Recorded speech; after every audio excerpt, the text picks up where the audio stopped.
Dan Sodergren, tech journalist who joins us. Dan, morning. Good morning. What's the issue here, Dan? Well, I mean, the issues around AI, of course, artificial intelligence. I've been talking and doing keynotes around artificial intelligence and digital transformation for about 10 years. But of course, AI has suddenly exploded onto the scene, and it's now into this world which I like to call a fifth industrial revolution. And so a lot of people are looking at this as a very scary thing and a kind of dystopian thing that happens. And of course, the artists are protesting that there's too much control being given to tech companies. And I think one of the weird things, of course, is that AI is most probably the economic driver for the next 100 years. So I can understand why the government might be thinking that siding with it is a good idea. But I don't really think this is necessarily about sides. It's about copyright law changing. I mean, copyright law itself is 300 years old. And so now we're into this new time of new technology. Perhaps the laws need to change. But of course, that's what the artists and about 2,000 musicians, as he's saying, are protesting. The companies who are developing AI, why do they want the law relaxed? Well, again, I think it's not just the companies, but maybe just the idea that it helps the economy. Remember, AI itself potentially will add about 10 or 11%. This is what the government and other people are saying, about 10 or 11% to our GDP, into the GBA, and so to the actual UK economy. And if we purely come at it from an economic point of view, and by the way, I'm not saying that music should only be summed up in money, but if you looked at it from the government's point of view, the creative economy most probably drives about 7% of that kind of GDP and all those other things. I think music's even less, about 0.7%. I'm not saying it's not massively important, but if you look at it on that side, it's less so. But productivity gains are around 10%, they're thinking. In some industries, it's about 4% using AI, up to 40%. And in some with marketing and creatives, it's actually 400%. So the huge amount of gains that this technology brings, I think the government are looking at it and saying, actually, that's okay. Let's change the laws so that technology can happen. Why do the technology companies want it? Well, they most probably want it to change as well because they need the data. And they need the data to train these models. And then, of course, that democratizes the art itself of creation, which, again, I kind of vote for. I think it's a great idea that more and more people can create music. However, musicians, of course, the idea of scarcity being one of the economic drivers, of course, they most probably won't like it as much.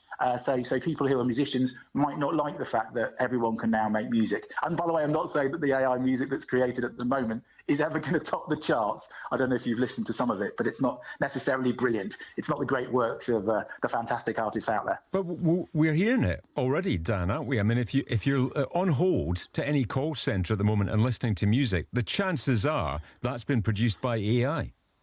Well, no, exactly. I don't know if you've seen the kind of awful thing that was created by Donald Trump's people are using AI as well, but the music to that thing was obviously an AI-created tune. I don't think any musician would have made that tune. But of course, it allows, therefore, more and more people to use music, and that's most probably a good thing. How they use that music, however, is different. And I'm not here to politically ever undermine the President of America, but I think it's appalling what he did with that stuff. But AI gives us all the opportunity to make music, and I think that's the thing, isn't it? We're all now able to create stuff. It's whether that stuff's going to be any good, and it's whether, just like with work, will AI, musicians replace real musicians? I don't think so, not by any stretch of the imagination, but a musician using AI most probably will, because AI allows you to create more music and quicker. Whether we want to have thousands of different renditions of hold music, that's a very different point. This training bit that you talked to me about there, Dan, how AI learns to do more, how does it work?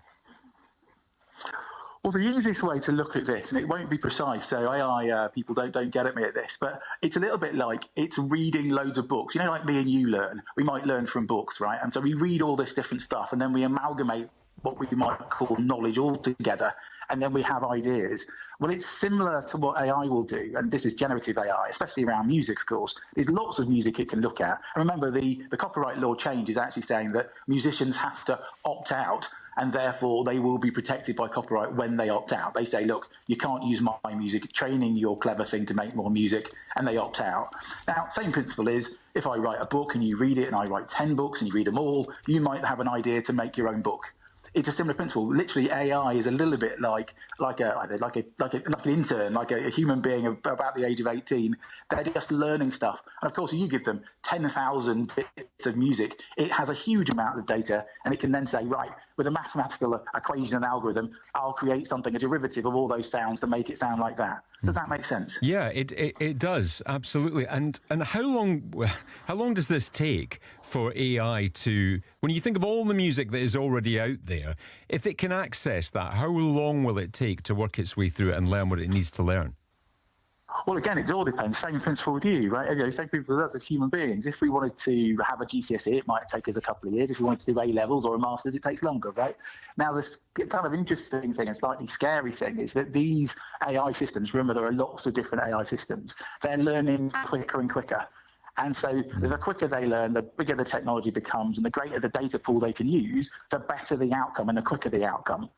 And I think this is the point that a lot of people are looking at and saying, actually, what do we do in the future? There's so much music out there that it can learn. Will it then learn to make better songs than we can make? I don't think it will. I also don't think it will undermine music itself and musicians, because actually, don't we love musicians that do something completely new and different, and we love watching musicians, and we love live music because of that feel of community. So I don't think that AI is going to damage any of that. In fact, if anything, I think it will add value, because we're going to get more musicians doing more different things and being more experimental, and that's got to be a good thing, right? The more things that are created that we love, the better the world is. Fascinating. Dan, stay with us. Dan Sodergren is a tech journalist.